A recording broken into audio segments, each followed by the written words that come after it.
Alright, so we're going to do this in video format so I can fully explain to you the complexities of my super cool arcane strength build. What you're going to see at first, you're going to notice the General Radahn set of, half of his set. We got the General Radahn chest, we got the General Radahn legs, but we've got a twinning pair of gauntlets here with the gold and the silver because I think it matches the Radahn and my silver Mariah's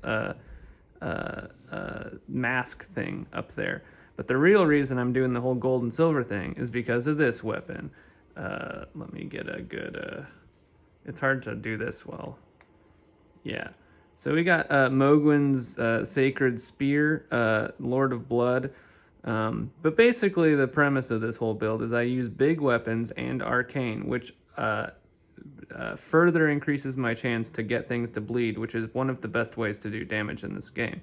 How we do that, first of all, this mask is the only thing really of note that increases my arcane level, which is just helps increase that bleeding.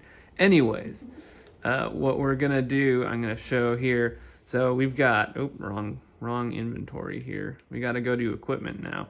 So, like I said, my main goal is to inflict bleed while doing a lot of damage just by hitting things. So first things first, we got our talismans. We get 4 talismans, and the first one I have is one that just increases my equip load capability, so I can have a lot of big armor on without getting tired on my rolls as fast, basically. Then we got just another thing, coincidentally named Shard of Alexander, that just basically ups my damage flat out.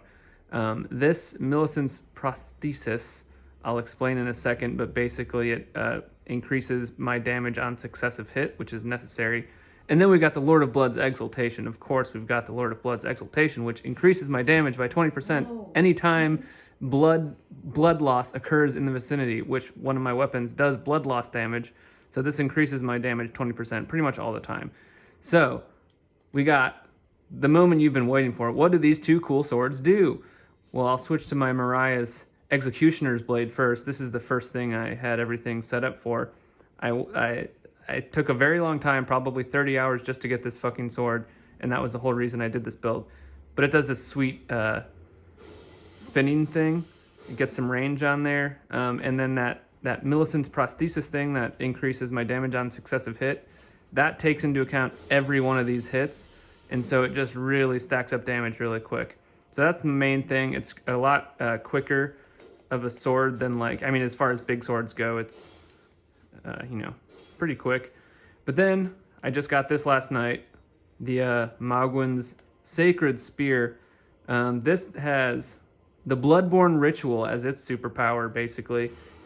And just everything around me when I do this takes a lot of bleeding damage. I can do it a few times too. It's pretty fucking stupid how good it is.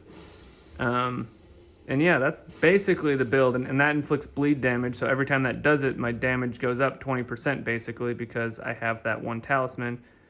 And that's the build. The only other thing that I want to do is once I get a few more levels where I can increase my equip load a little bit more, I'm gonna have a sword that goes on my back, and I guess I'll show it while we're looking at it.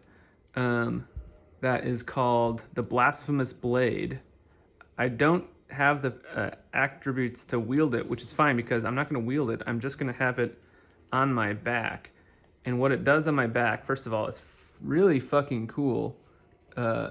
It's got like blood and shit on it, and I don't know. It's cool. It's blasphemous. It's a blade. But as long as it's on my person, if I kill an enemy, any enemy, it restores like 5% of my health basically. So for dungeon clearing, it's like really nice to just have on my back. But for boss fighting, it doesn't really matter, so I don't really have it equipped right now because I don't really have the equip load. Because how this game works is equip load is in tiers. I'm at a medium equipment load right now, and if I get any more equipment, I'll go to a heavy equip load, which means my rolls are a lot slower and I have less invincibility frames. Anyways, I'm on the medium equip load, so I don't have enough stamina basically to hold this sword too, so I will unequip it. But that's the build. Yeah.